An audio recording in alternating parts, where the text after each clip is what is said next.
E aí, alguém já parou para pensar se dá para usar o celular sem deixar um rastro por aí? Se sim, chegou ao lugar certo. Hoje, a gente vai montar um plano bem prático para transformar um Android numa verdadeira fortaleza de privacidade. Bora lá separar o que é que funciona de verdade e o que é só lenda. Mas vamos começar com um choque de realidade, que essa frase resume perfeitamente. A ideia de virar um fantasma 100% invisível nesse nosso mundo todo conectado, na real, é fantasia. Só que isso não quer dizer que a gente não possa se tornar alguém extremamente difícil de rastrear. E é exatamente isso que a gente vai aprender a fazer. Então, por que essa história de invisibilidade total é um mito? Não é porque falta alguma ferramenta secreta, não.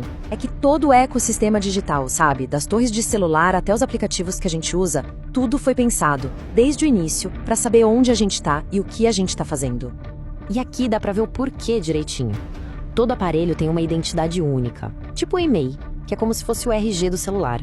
A operadora de telefonia sabe onde ele se conecta. Cada aplicativo, cada rede Wi-Fi, tudo vai deixando uma migalha de pão pelo caminho. E o mais maluco e até um pouco assustador é que os nossos próprios hábitos, a nossa rotina, acabam criando uma assinatura única. Então o objetivo não é sumir do mapa, e sim embaralhar completamente esses rastros. Beleza, agora que a gente já entendeu o tamanho do desafio, vamos para o plano de ação. E eu apresento o modo fantasma. Mas calma, não é um botão mágico, é uma estratégia toda estruturada. Um caminho com diferentes níveis de esforço e de proteção para que cada um possa escolher até onde quer ir nessa jornada. E o nosso mapa é este aqui. A gente começa no nível 1, que já dá uma privacidade bem alta. Depois, a gente sobe para o nível 2, o verdadeiro modo fantasma. E por fim, a gente chega no nível 3, o modo hardcore. No final, a gente amarra tudo para ajudar a decidir qual caminho faz mais sentido. Vamos lá. Nível 1, privacidade alta. Esse aqui é o ponto de partida perfeito, sabe? Onde os ganhos são gigantescos e o esforço é mínimo. A ideia aqui é blindar o aparelho contra aquele rastreamento mais óbvio do dia a dia, sem ter que abrir mão da conveniência. O legal são os passos bem concretos. Começa trocando de navegador, usando um como Brave, que já bloqueia um monte de coisa. Dá uma explorada na loja F-Droid para achar aplicativos de código aberto, que costumam ser mais transparentes. E olha, tem que ser implacável com as permissões dos aplicativos. Corta tudo que não for essencial.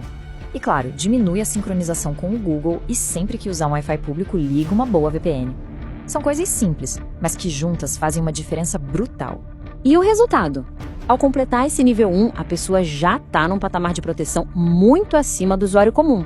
E o melhor, sem ter que sacrificar a praticidade do smartphone. É uma vitória fácil, mas muito, muito importante. Ok, vamos subir um degrau. Nível 2, o verdadeiro modo fantasma. Aqui, o comprometimento já tem que ser maior, mas em troca, o salto no anonimato é gigantesco. É aquele ponto de equilíbrio para quem leva a privacidade a sério, mas sabe ainda precisa de um celular que funcione bem. Mas antes de ir adiante, a gente precisa entender um conceito que é a alma desse nível, a ROM de privacidade. Pensa assim, é como arrancar o sistema operacional que vem de fábrica, que está cheio de tentáculos do Google, e instalar no lugar uma versão limpa, zerada, tipo o Graphene OS. Ele é construído desde o início pensando só em segurança. Esse passo aqui, sinceramente, é o que mais muda o jogo. Com essa ROM nova instalada, os próximos passos ficam bem mais sérios. Contas pessoais? Esquece. O negócio é usar e-mails e logins descartáveis. Para navegar, a pedida é o navegador Tor, que basicamente faz o tráfego da internet dar uma volta ao mundo para mascarar a origem. Uma coisa sensacional do Graphene OS é que ele deixa isolar os apps em perfis, impedindo que um app fofoque com outro. E claro, sempre que der, use a versão web dos serviços, em vez de instalar o aplicativo.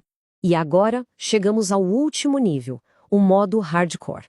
Olha, isso aqui não é para o dia a dia da maioria das pessoas. É para situações extremas, em que o anonimato não é só uma preferência, é uma necessidade absoluta. Aqui, a conveniência é totalmente sacrificada em nome da invisibilidade. As medidas aqui são bem drásticas. Primeiro passo, jogue o chip SIM fora. Isso corta o laço mais direto com as operadoras. Todo o tráfego da internet tem que passar por várias camadas de proteção, tipo Tor e VPN ao mesmo tempo. O aparelho tem que ser mantido estéril, sem nenhuma foto pessoal, contato, nada.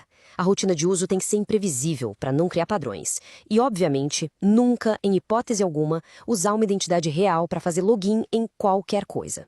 E o resultado? Um nível de anonimato tão, mas tão alto que só uma investigação muito focada com gente e recursos dedicados conseguiria rastrear a pessoa.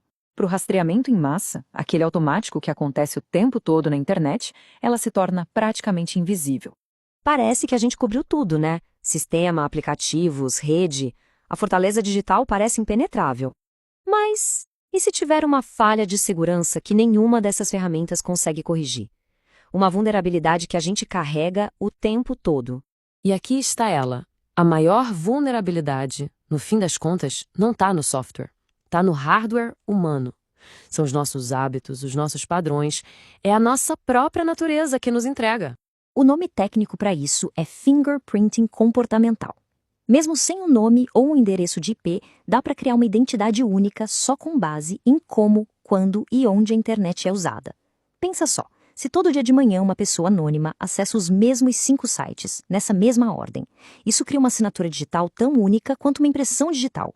Não precisa de nome para saber quem é. E é aqui que muita gente comete erros fatais, que botam todo o trabalho a perder. Fazer um login, só uma vezinha, numa conta pessoal, já reconecta todos os pontos que você tentou apagar. Manter os mesmos hábitos de sempre. Instalar aquele app famoso cheio de rastreadores. Ou achar que uma VPN sozinha é uma capa mágica da invisibilidade. Cada um desses deslizes pode derrubar a fortaleza inteira. Bom, com isso a gente chega ao final da nossa análise.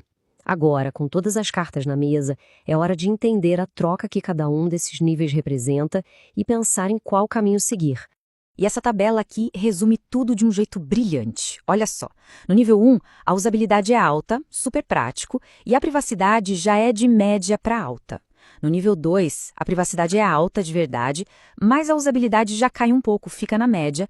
E no nível 3, a privacidade é extrema, mas o aparelho se torna muito pouco prático para o dia a dia. A escolha aqui depende totalmente do objetivo de cada um, não tem certo ou errado. E assim, a gente termina com a pergunta principal: privacidade ou praticidade? Qual nível faz mais sentido para cada realidade? Não existe uma resposta única, né? O mais importante é ter a consciência de que essas ferramentas existem e de que toda escolha tem uma consequência. O poder de decidir o nível de proteção da vida digital está, no fim das contas, nas mãos de cada um.